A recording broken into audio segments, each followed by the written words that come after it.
Hey, today I want to start with day 4 guidance for your entrepreneur dentist. Um, and it says moss grows on the north side of an oak tree. Now, I was just down south a couple of months ago, and we went to cemetery, my family's cemetery, and there's an oak tree there. And sure enough, the moss grows on the north side, and that was used by slaves in navigation because if you're going somewhere, you got to have some kind of guidance, and that's what it's about today: navigation and guidance. So the slaves used a variety of naturally occurring signals, which included both the orientation of moths and the navigation by the stars to guide them on their journey north. So you got to know where you're going. So if you're going north, you got to use everything that's pointing you in the right direction. And to get that guidance, there's so many things, but also there are people and things that are going to guide you. And you got to reach for those things if you're an entrepreneur and you're going in that direction. Got to know where you're going. What's the destination? Everything starts with a goal or a destination. Got to know where you're going. Try to be clear about that. I'm telling you, the more you can be finite about where you're going, what's the final, what it looks like when you get there, where do you really, really, really want to go. Now you can start to get some guidance. You can put input destination. And in my card, it actually says that input destination guidance. And so I'm a believer in faith. And the leader of my religious institution. He said, we all have been given a sufficient amount of intelligence to know that there's a supreme being in existence. Dr. H.C. Kinley said that. Anyway, you want to be data driven. Let the data dictate where you go. I mean, as far as setting up, most of the time people want to work down the street from where they live and so forth. Well, maybe you live down the street from where you work. That would be the other thing. If the work is what's going to drive the thing, why not build the office where you're going to get the most out of it? And that's so much about. I'm telling you, I see in so many practices a big weakness is people will accept what is convenient. It's convenient to rent something over top the meat market, or in the back of it. You can't do that. You got to spend the time and the money to get, and you have to know where do you need to be. It's like going fishing. If fish are biting over here, and when you stop by the bait shop, what are they biting on? What are they, what time of day? You got to use those kinds of things. So if it's data driven, let the data dictate where you're going to go based on what you say that you really, really want. And there's quickest and shortest route to get there. And that's what you're looking for. What's the quickest? What's the shortest route? Whether you choose it or not, what is it? Is it correct? What's the correct way? Whether you go that way or not, what's the best way? What's the quickest way to get there? And those things are doing the right thing. And remember, marketing is not a thing we do, it's everything you do. So everything you do should be based on a marketing concept.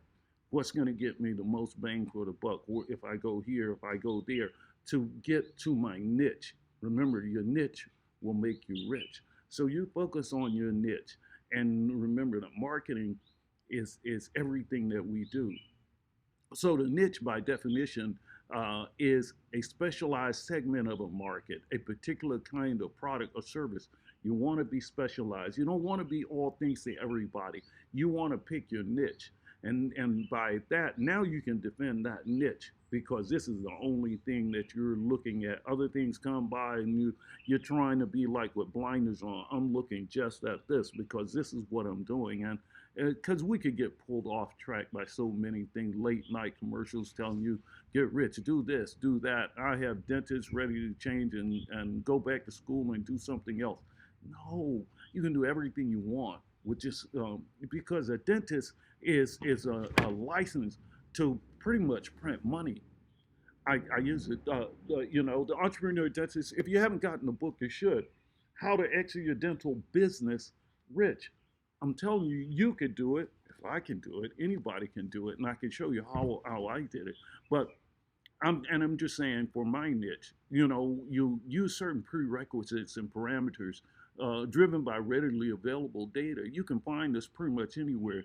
designated underserved communities. That's where I try to focus because that's my market, that's my niche. Kids, Latinos mostly in California because that's the community mostly. It's growing community, and most of California, the most populous part, is Latinos, and there's certain areas that you want to be in. 50,000 minimum population for me to go build and set up in a community. And then I want them because now um, the the Denti-Cal is paying so much compared to I sold 4 years ago. I sold Kids Dental Care, um, and now it's more than double the compensation. Plus, they've added all of these things for preventive uh, um, and education. That's huge because now you can make money on little things, and you can even bring in remote services, and those are all of the things that help.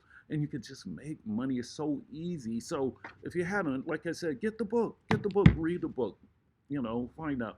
But anyway, you can do demographic studies. You got to know where you're going. You want to know that before you just choose a building. Is this the right thing? So there's everything out there. City data. This is free. I use this a lot. And then there's DTI, which is a page tell you all about the programs and so forth. You got to look and study these things. They got domain 1, 2, 3, 4. Now they had started to get low on money, but then they reauthorized Prop 56, which is bringing in huge. I forget how much money, but there's money now in the coffers. And then with Biden, and they just passes 1.2 trillion spending bill. Plus, it got a 3.5 in the works in healthcare. I'm telling you, these are the things where so now you can get in front of it. You see where it's going. Where is the money going allocated? Now you want to get in front of that 3.5 and 1.2. What's that? 4.7? Wow, that's a hell of a lot of money, trillion.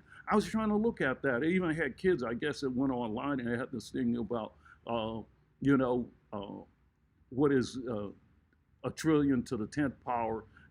But actually, I was thinking about it because I was like, logarithmically, what is it? Is it 10? I know a million is 10 to the 6, and then a billion, 10 to the 9. What is a trillion? 10 to the 12? Yeah, 10 to the 12. That's a lot of zeros, a lot of money. And even if you only get a certain thing, if you say, well, that portion is mine, you could just say one half of 1%, you could say.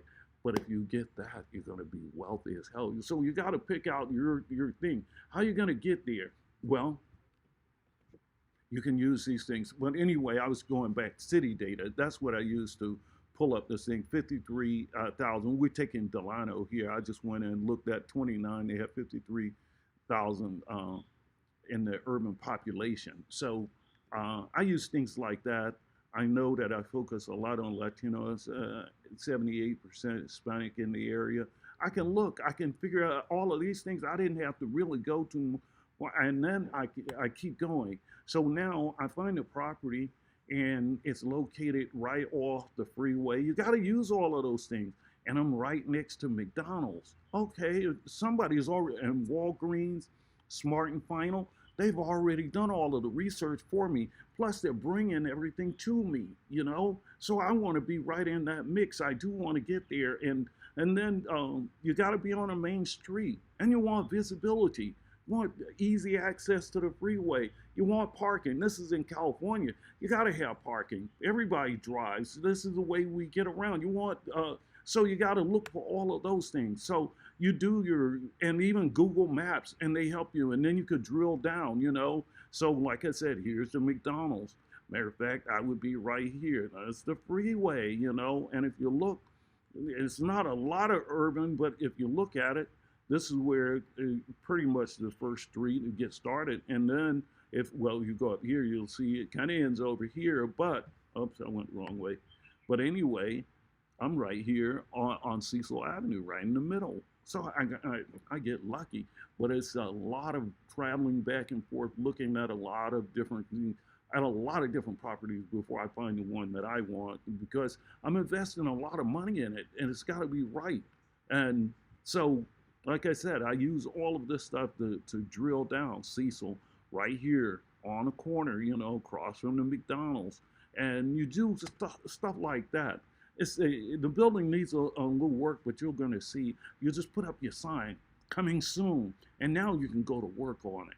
While you're doing that, you've already, you purchase your property, you bring in your contractors that know what they're doing, or project manager that knows how to go up to do what you want done, and things will just happen once you're out there on your journey, going in that right direction. People are sent to guide you along the way. Like I said, I'm a believer, and I know that if he's looking out for me, it's going to send somebody that's going to be in the way, that's going to help me get to the next step.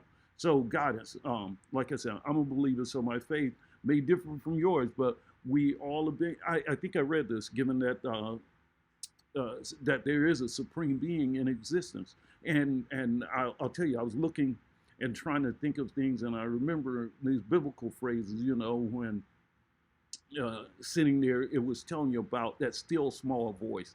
And I looked it up just to go back, and that reference is in one of the books called Kings 19, and it goes on. At first, it says, and like looking for the Lord, but there was the wind and the mountains and the mountain shake and all of that. Then there was earthquake and a fire, but it says the Lord was not in the fire, but in a still small voice, and Elijah heard it. You got to hear that still small voice is talking to you, because we were talking earlier about one of these basketball players, and he turned down a huge contract, wound up with signing a small 1-year thing, but he was probably listening to his agent, and his agent probably has several other guys, and he's going to make money one way or the other.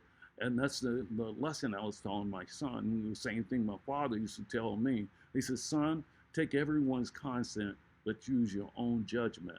When you're the leader and you're the entrepreneur and you're the CEO, you're the boss, regardless of what anyone tells you, you still have to make that decision. You are the one that has to make the call. You could say, well, this one told me, but it's still you. You have to make that call. So take everyone's consent, but use your own judgment, and try to make the right call by listening to that small voice in your head.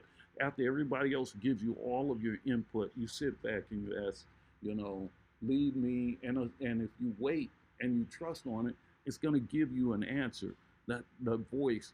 And it's not going to be like, yes, you should do this. But he's going to guide you, and you're going to know that he's talking to you, and that still small voice. So don't panic. Wait and listen. That still small voice.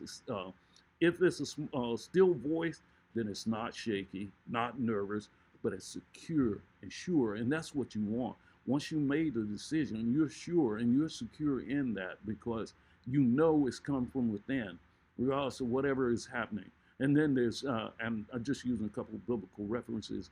Isaiah, it says, and a highway will be there, and a way, and it shall be called the way of holiness. Now, this is talking about spiritual, but the unclean shall not pass over it, but it shall be for those, the wayfaring men. So when you're on a journey, and wayfaring is on a journey, it says it's for the wayfaring men, though fools shall not err therein. They're not, it's for you. I'm telling you, it's for you, but you got to get out there and try it. And wayfaring is a person who's traveling by foot. One of the synonyms is journeying, and that's what we're talking about, your journey. So imagine that you're taking a long journey on foot, and you reach a great reward at the end of the journey.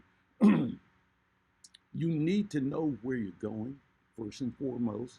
Some identifying details of what it's going to look like when you reach X. Excuse me again. Let me get some water.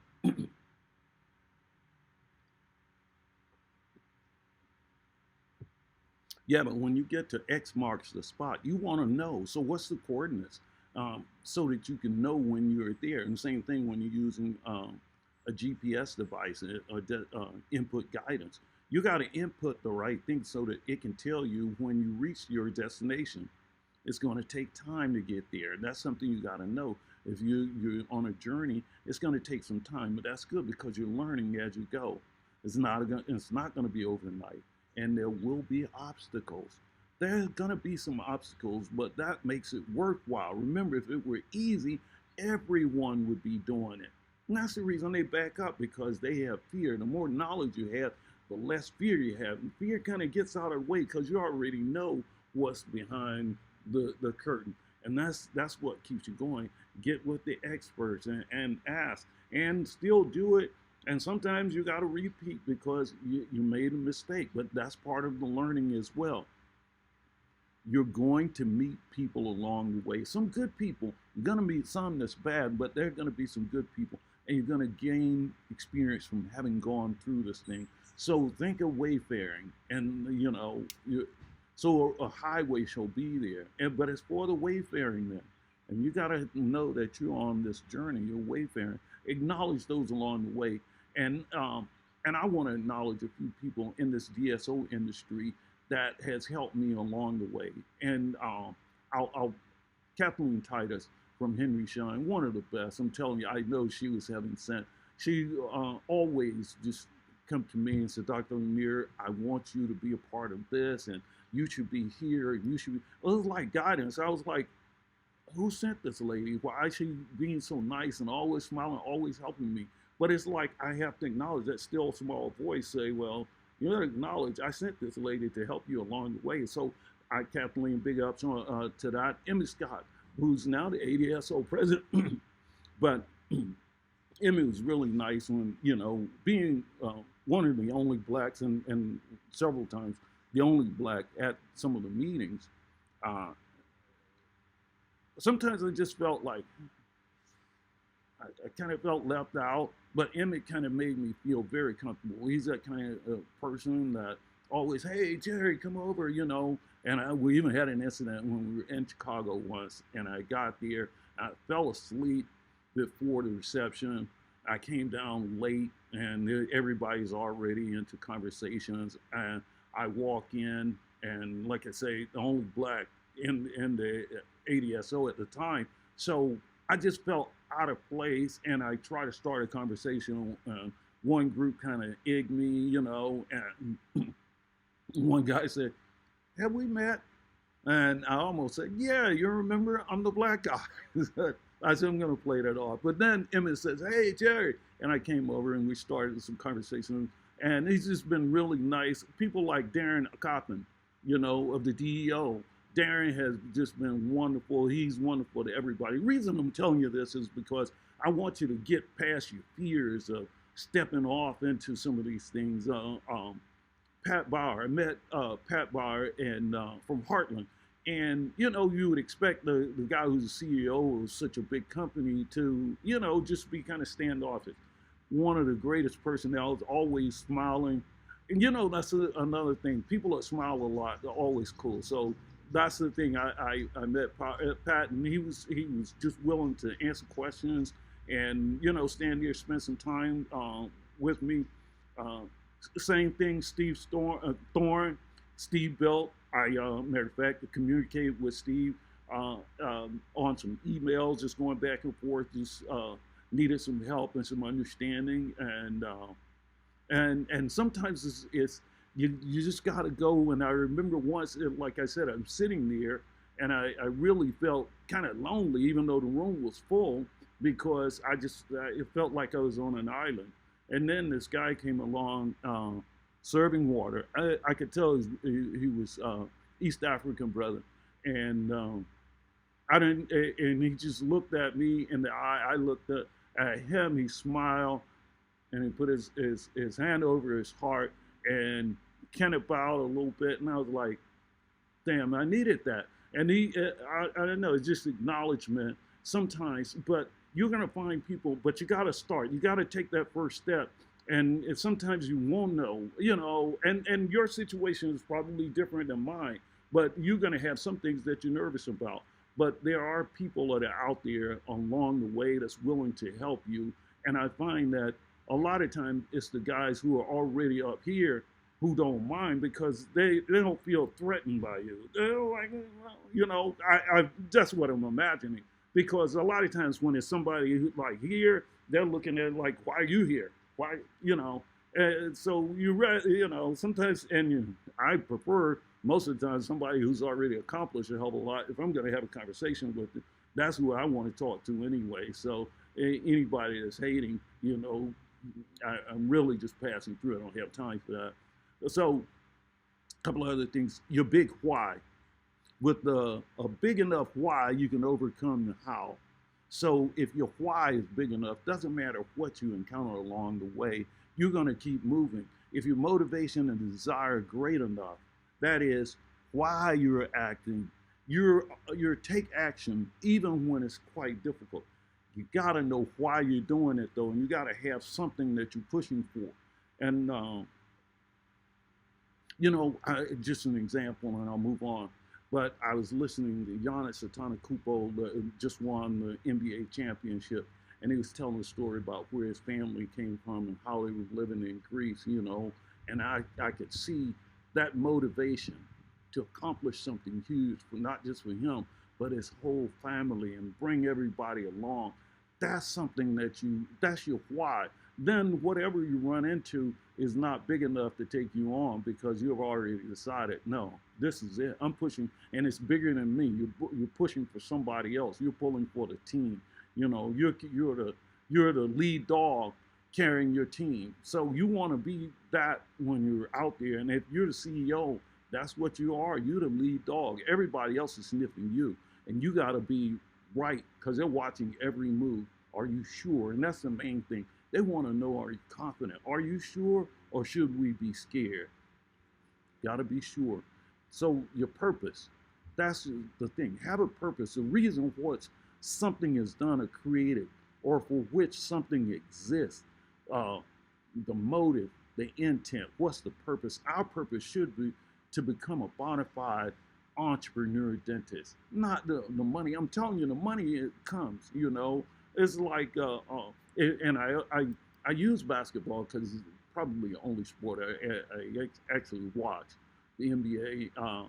But guys know if you get to champion, they even throw in some huge bonus. You're going to be famous forever if you just say, well, I want to win a championship. The money is going to be there. You're going to get paid. So don't focus on the money. Focus on the actual winning the championship. Did I tell you guys about my book, Entrepreneur Dentist? How to exit your dental business rich. If you're going to exit rich, you just got to have a plan, the structure to how to get you there.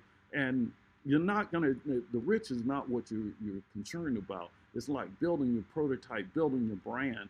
And once you get all of those pieces together, you will exit the business rich. You know, it just comes with the territory. So our purpose is to become the entrepreneur dentist. It's all about what you will become for taking the journey, what the journey will make of you, what you'll become at the end. The money is just how we keep score, and and it's a byproduct of stepping into the winner's circle. It's like the MVP, getting those endorsements. You know, Nike. Now you signed up, and you're making more money through your Nike endorsement than anything else. But you had to get in the winner's circle first. So things are going to come your way. Just get there. Free your mind, and your ass will follow. That's a funkadelic tune from back in the day. Free your mind, your ass will follow. You got to have that. You got to free your mind. And by using the right kind of tools, you can do that. You can free your mind. Work harder on our minds first. So really, mind first, then working on your model, and the rest is going to follow. Work on your mind and the confidence. And you have to read. You have to get into, read something, read a book, take some courses, spend some money. The money is just the price. You know, the education is just the price of actually getting there. And they said the bumper sticker, think education is expensive, try ignorance. You don't want to go down that path. So anyway, I think I've covered enough for today. I appreciate you listening in. Thank you. And please like the video and share it. Share it with your friends. And if you have more questions, go to the website, entrepreneurdentist.com. Read the book.